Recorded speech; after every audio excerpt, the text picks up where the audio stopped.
So one of the problems or unique, I guess, issues that you may run into if you're doing a jewelry box like I've been doing is when you have the lid and there are pins going from into the lid, into the body.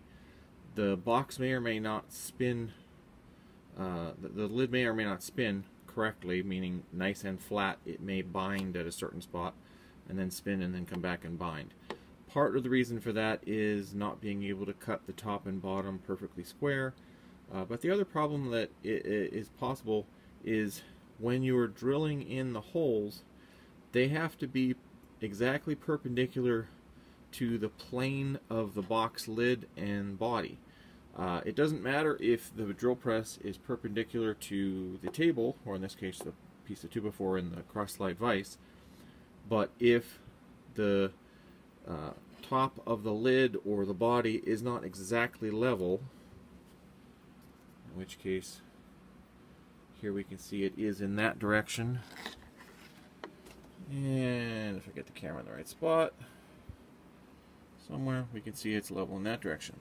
So due to using a set of wedges, because this lid is not flat, it's a tapered lid, I had to add some wedges, and in order to do that, it was a pain in the butt, but I got it to work. So this way should allow me to drill perpendicular to the bottom face of the lid. And the other thing I did, because previously I had been putting my flashlight here and shining it over and having a pain for the light, and this is a older Ryobi drill press that does not come with a light. Well, I had one of these in the cupboard, and it's just a normal, assuming I can do this without covering up the microphone, this is just a normal ceiling light that I ended up using a set of hard drive magnets to fix. So you can see there's two magnets here.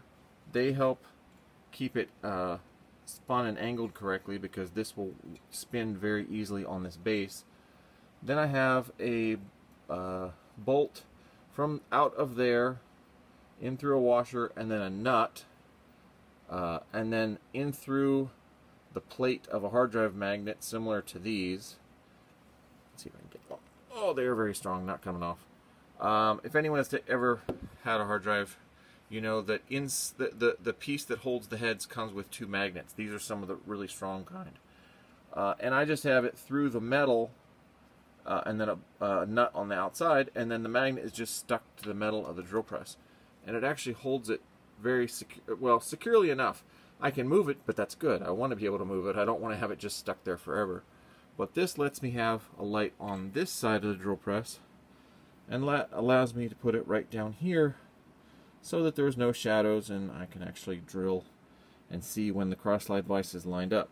So the benefit there is you can see the dimple I had made with a punch, and you can see that will line up correctly to that hole.